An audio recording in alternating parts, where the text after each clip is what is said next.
तो जय हिंद एवरीवन, स्वागत है आपका अपने YouTube चैनल में। अगर आप भी क्लास 10th में हैं, 2025 बोर्ड की तैयारी कर रहे हैं, तो ये वीडियो आप लोगों के लिए बहुत इंपॉर्टेंट होने वाला है। हम हिंदी का एक वायरल पेपर लेकर आ गए हैं आप लोगों के लिए, जो आपके बोर्ड पेपर में 100% ऐसा पेपर देखने को आपको मिलेगा। कोड देख लीजिए, 801 एक चेक कोड है, ठीक है। अपना लेकर एडमिट कार्ड जाइएगा, उसमें अपना अनुक्रमांक भर लीजिएगा, यहाँ पे अपना नाम भर लीजिएगा, उसमें आपका रहेगा, ठीक है। जो रहेगा वही भरना है आपको अनुक्रमांक। 3 घंटे 15 मिनट समय मिलेगा आपको पेपर देने के लिए। पूर्णांक इसका 70 नंबर का होगा। बेहद वायरल पेपर है ये, हिंदी का वायरल पेपर। आप छाप लीजिए इसको, बोर्ड पेपर में 100% आने वाला है। कुछ निर्देश दिए गए हैं, उनको पॉइंट पॉइंट अच्छे तरीके से समझ लेते हैं। और भाई, आपसे रिक्वेस्ट है, अंत तक जरूर वीडियो को देखिएगा, बहुत इंपॉर्टेंट पेपर है ये। तो पॉइंट नंबर 1 देख लीजिए निर्देश में, कि प्रारंभ के 15 मिनट विद्यार्थियों को प्रश्न पत्र पढ़ने के लिए निर्धारित है। 15 मिनट अपना प्रश्न पत्र पढ़िएगा। दूसरा, सभी प्रश्न अनिवार्य है। सभी प्रश्न भाई यहाँ पे अपना अनिवार्य है, ठीक है, आपको करना है। तीसरा, यह प्रश्न पत्र 2 खंड अ और खंड ब में विभाजित है। यह प्रश्न पत्र 2 खंडों में विभाजित है। चौथा पॉइंट, इस प्रश्न पत्र खंड अ में 20 बहुविकल्पी प्रश्न है, जिनमें दिए गए 4 विकल्प में सही विकल्प का चयन करके OMR शीट के उत्तर पुस्तिका पर नीले अथवा काले बॉल पॉइंट पेन से ही सही विकल्प वाले गोले को अच्छे तरीके से रंग देना है, ठीक है। इसका कहने का अर्थ है कि 20 नंबर का आपको बहुविकल्पी प्रश्न मिलेगा, जो आपको नीले अथवा काले बॉल पेन के द्वारा गोले को अच्छे तरीके से भरना है और OMR शीट आपको दी जाएगी, ठीक है। पांचवा पॉइंट देख लीजिए, पॉइंट नंबर 5, खंड अ के बहुविकल्पी प्रश्न हेतु प्रत्येक प्रश्न के लिए 1 अंक निर्धारित है। बहुविकल्पी प्रश्न हेतु नकारात्मक अंक की व्यवस्था नहीं है, अतः सभी प्रश्नों के उत्तर देने का प्रयास कीजिए। यहाँ पे दिया गया है कि बहुविकल्पी जितने भी प्रश्न आपको 20 दिए जाएंगे, सबका 1-1 नंबर का ये प्रश्न होगा, सभी 1-1 नंबर का होगा। अगर आप गलत कर देते हैं तो उस पर आपको माइनस मार्किंग नहीं दी जाएगी, बस जो गलत करेंगे वही कटेगा। यहाँ पे देख लीजिए, अगला पॉइंट दिया है कि OMR शीट पर उत्तर देने के पश्चात संबंधित गोले को काटे नहीं अथवा इरेजर एवं व्हाइटनर का प्रयोग न करें। जो अगर आप प्रश्न हल कर रहे हैं, उसमें आपकी OMR शीट गलत हो गई, तो जो गोला हो उसे काटे ना, या व्हाइटनर इरेजर का प्रयोग बिल्कुल ही ना करें, छोड़ दें वैसे ही। जो गलत होगा उसी का बस आपको नंबर कटेगा। अगला पॉइंट, प्रत्येक प्रश्न के सम्मुख उनके निर्धारित अंक दिए गए। जितने भी आपके प्रश्न रहेंगे उनके आगे उनके अंक दिए गए हैं कि कितने अंक के प्रश्न हैं। अगला पॉइंट, खंड ब में वर्णात्मक प्रश्न पूछे गए हैं, जिनके लिए कुल 50 अंक निर्धारित है। देखिए, पेपर 2 पार्ट में डिवाइड है, तो खंड ब आपके वर्णात्मक प्रश्न है, उसमें 50 अंक के आपको प्रश्न देखने को मिलेंगे। तो चलिए, अब खंड अ में बहुविकल्पी प्रश्न है, उनको हम लोग ट्रिक के साथ पूरे पेपर को हल करते हैं। तो प्रश्न नंबर पहला ये है कि शुक्ल युग के लेखक नहीं है जयशंकर प्रसाद, प्रेमचंद्र या रामचंद्र शुक्ल या भारतेंदु हरिश्चंद्र। तो इसका कौन सा ऑप्शन करेक्ट होगा? तो मेरे दोस्त, इसका ऑप्शन नंबर डी करेक्ट होगा, भारतेंदु हरिश्चंद्र। आगे बढ़ते हैं, आगे और बहुविकल्पी प्रश्न है, 20 आपको देखने को मिलेंगे, वो मार्कशीट पर भरना है इन्हें। तो प्रश्न नंबर दूसरा, पूस की रात कहानी के लेखक हैं जयशंकर प्रसाद, प्रेमचंद्र या सुदर्शन या यशपाल। तो भाई, इसका करेक्ट ऑप्शन आपको प्रेमचंद्र है, ठीक है। देख लीजिए, सारे प्रश्न 1-1 नंबर के हैं। प्रश्न नंबर तीसरा, सिंदूर की होली के नाटककार हैं जयशंकर प्रसाद, रामकुमार वर्मा, लक्ष्मी नारायण मिश्र, हरिकृष्ण प्रेमी। तो भाई, इसका भी ऑप्शन नंबर सी करेक्ट है, लक्ष्मी नारायण मिश्र। बहुत इंपॉर्टेंट पेपर है ये। प्रश्न नंबर 4, रूस में 25 मास यात्रा वृत्त के लेखक हैं डॉक्टर नागेंद्र, प्रभाकर माचवे, रामवृक्ष बेनीपुरी, राहुल श्री कृत्यान। तो जो रूस में 25 मास यात्रा वृत्त के लेखक हैं, इसके कौन सा इसका करेक्ट ऑप्शन होगा? तो प्रश्न नंबर 4 का ऑप्शन नंबर डी करेक्ट होगा, राहुल श्री कृत्यान, ठीक है। अगला प्रश्न देख लीजिए, प्रश्न नंबर 5, माटी हो गई सोना संस्मरण के लेखक हैं। माटी हो गई सोना संस्मरण के लेखक कौन है? तो प्रश्न नंबर 5 का कौन सा ऑप्शन करेक्ट होगा? तो प्रश्न नंबर 5 का ऑप्शन नंबर 1 करेक्ट होगा, कन्हैयालाल मिश्र प्रभाकर, ठीक है। प्रश्न नंबर 6 देख लीजिए, कि रीतिकाल को अलंकृत काल किस विद्वान ने कहा? प्रश्न नंबर 6 देख लीजिए, कि रीतिकाल को अलंकृत काल किस विद्वान ने कहा? इसका कौन सा ऑप्शन करेक्ट होगा? तो ऑप्शन नंबर इसका 1 करेक्ट होगा मेरे दोस्त, विश्वनाथ प्रसाद मिश्र ने, ठीक है। अगला देख लीजिए, प्रश्न नंबर 7 देख लीजिए, निम्नलिखित में से कौन सी कृति रीतिकालीन कवि देव की नहीं है? तो यहाँ पे कवि प्रिया, भाव विलास, भवानी विलास या रस विलास, कौन सा ऑप्शन करेक्ट होगा? तो प्रश्न नंबर 7 का ऑप्शन नंबर 1 करेक्ट होगा, कवि प्रिया, ठीक है। अगला प्रश्न देख लीजिए, प्रश्न नंबर 8 देख लीजिए, भारतेंदु युग की विशेषता प्रवृत्ति नहीं है राष्ट्र की भावना, सामाजिक चेतना का विकास, अंग्रेजी शिक्षा का विरोध या काव्य भाषा के रूप में खड़ी बोली का प्रयोग। तो प्रश्न नंबर 8 का ऑप्शन नंबर सी करेक्ट होगा, यानी कि अंग्रेजी शिक्षा का विरोध, ठीक है। यहाँ पे प्रश्न नंबर 9 देख लीजिए, 1943 ईस्वी में प्रकाशित तरसप्तक का संपादक किसने किया? यहाँ पे आपको 4 ऑप्शन दिए गए हैं, रामविलास शर्मा, अज्ञेय, प्रभाकर माचवे या गिरजा कुमार माथुर। तो प्रश्न नंबर 9 का ऑप्शन कौन सा करेक्ट होगा? तो प्रश्न नंबर 9 का ऑप्शन नंबर बी करेक्ट होगा, यानी कि अज्ञेय भाई, अज्ञेय। ठीक है, आगे देख लीजिए प्रश्न, बहुत इंपॉर्टेंट प्रश्न है, समय आपका बर्बाद थोड़ा भी नहीं करेंगे। प्रश्न नंबर 10 देख लीजिए कि राम की शक्ति पूजा किसकी रचना है? सूर्यकांत त्रिपाठी, निराला, जयशंकर प्रसाद, राम नरेश त्रिपाठी, महादेवी वर्मा। तो भाई इसका ऑप्शन नंबर 1 करेक्ट होगा, सूर्यकांत त्रिपाठी, निराला। प्रश्न नंबर 11, हाथी जैसी देह है, गैंडे जैसी खाल, तरबूजे सी खोपड़ी, खरबूजे से गाल। उपयुक्त पद्यांश में कौन सा रस है? वीर रस, करुण रस, श्रृंगार रस, हास्य रस। तो प्रश्न 11 का कौन सा ऑप्शन करेक्ट होगा? तो प्रश्न नंबर 11 का ऑप्शन नंबर डी करेक्ट होगा, यह हास्य रस है, हंसी का है। ठीक है, प्रश्न नंबर 12 देख लीजिए, उस काल मारे क्रोध के तनकापने उसका लगा, मानो हवा के वेग से सोता हुआ सागर जगा। उपयुक्त रेखांकित पंक्ति में कौन सा अलंकार है? उपमा अलंकार, रूपक अलंकार, उत्प्रेक्षा अलंकार, श्लेष अलंकार। तो प्रश्न नंबर 12 जो है, तो प्रश्न नंबर 12 का ऑप्शन नंबर सी करेक्ट होगा, उत्प्रेक्षा अलंकार। ठीक है, प्रश्न नंबर 13 देख लीजिए, जो सुमृत सिद्ध होई गणनायक करिवर वदन करहु अनुग्रह सोई बुद्धि राशि शुभ गुरु सदन। उपयुक्त पंक्ति में प्रयुक्त छंद है सोठा, दोहा, रोला, कुंडलिया। कौन सा ऑप्शन इसका करेक्ट होगा? तो प्रश्न नंबर 13 का ऑप्शन नंबर बी भाई करेक्ट होगा, ये तो दोहा है। ठीक है, प्रश्न नंबर 14 देख लीजिए, निम्नलिखित में से किस शब्द में अनु उपसर्ग का प्रयोग नहीं हुआ है?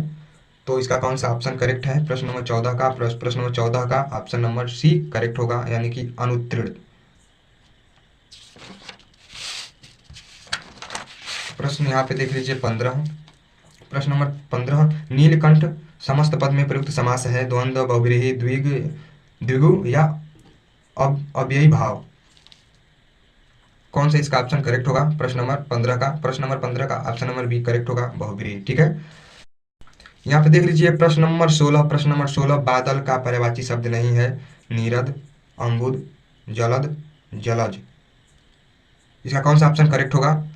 तो प्रश्न नंबर 16 का ऑप्शन नंबर डी करेक्ट होगा, यानी कि जलद, जलज। ठीक है, प्रश्न नंबर 16, युष्मद सर्वनाम शब्द का तृतीय एक वचन रूप है, तो इसका ऑप्शन नंबर बी करेक्ट होगा, तोया, तोया होगा। ठीक है,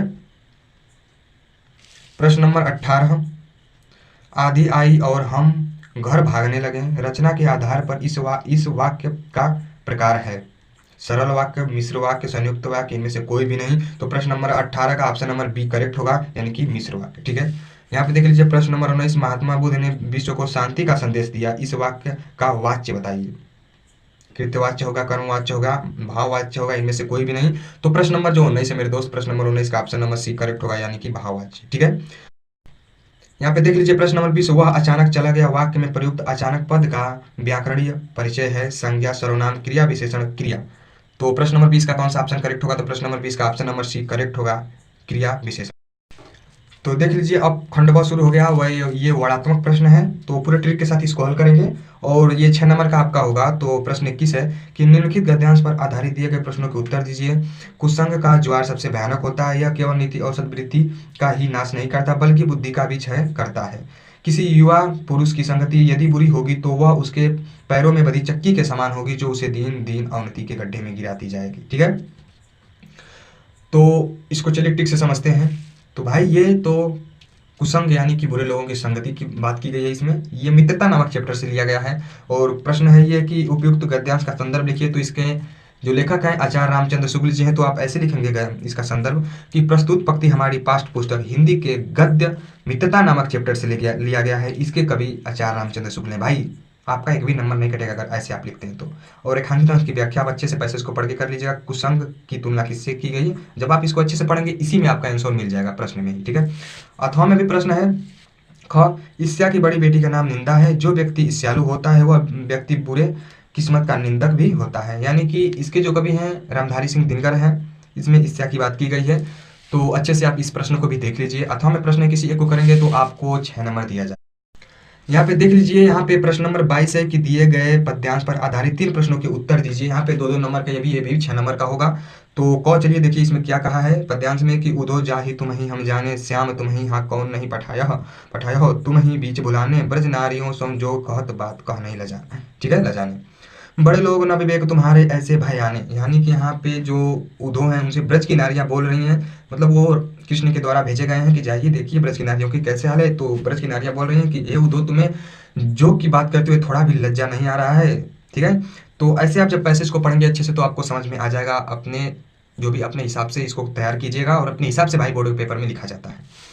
तो यहाँ पे भी दिया है कि उपयुक्त पदांश का संदर्भ लिखिए, तो देखिए प्रश्न में ही आंसर है। तो जब आप थोड़ा सा नीचे जाएंगे तो सूरश्याम लिखा है, यानी कि ये सूरदास के द्वारा लिखा गया पद है।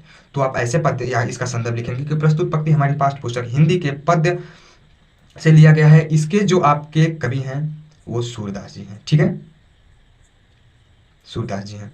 अथवा में भी प्रश्न है, अथवा में आप प्रश्न को कर लीजिएगा, देख लीजिए अथवा में क्या प्रश्न है। ख का कि चा नहीं मैं सुरबाला के गहनों में गूथा जाऊं, चा नहीं प्रेम माला के विघ्न प्यारी को ललचाऊं, मैं विघ्न प्यारी को ललचाऊं, चा नहीं सम्राटों के सौ पर हे हरि डाला जाऊं, चा नहीं देवों के सिर पर चढ़ भाग्य पर इठलाऊं। ये पुष्प की अभिलाषा नामक चैप्टर से लिया गया है, ठीक है। तो अच्छे से इसको भी देख लीजिए और नोट भाई करने लीजिए, नोट करना बहुत आपको जरूरी है। यहाँ पे देख लीजिए प्रश्न नंबर 23, देख लीजिए प्रश्न नंबर 23 से नीचे दिए गए संस्कृत गद्यांश में से किसी एक का संदर्भ सहित हिंदी में अनुवाद कीजिए। यहाँ पे देखिए ये आपको 5 नंबर का है। क देख लीजिए हिंदी सहित अनुवाद करना है। क देख लीजिए वाराणसी प्राचीन काले देव गेह गेह विद्या, यानी कि वाराणसी में प्राचीन काल से घर घर में विद्या अलौकिक है, ठीक है। अच्छे से आप पैसेज को पढ़िएगा और हिंदी सहित इसका अनुवाद करना है। तो इसको जो संदर्भ इसका ऐसे लिखिएगा कि प्रस्तुत पंक्ति हमारी पाठ्य पुस्तक हिंदी के संस्कृत नामक चैप्टर से लिया गया है, सॉरी संस्कृत के वाराणसी नामक चैप्टर से लिया गया है। आप इसको अच्छे से कर लीजिएगा। यहाँ पे अथवा में प्रश्न है, किसी एक को करेंगे आपको 5 नंबर दिए जाएंगे। प्रश्न देख लीजिए अच्छे से नोट कर लीजिएगा।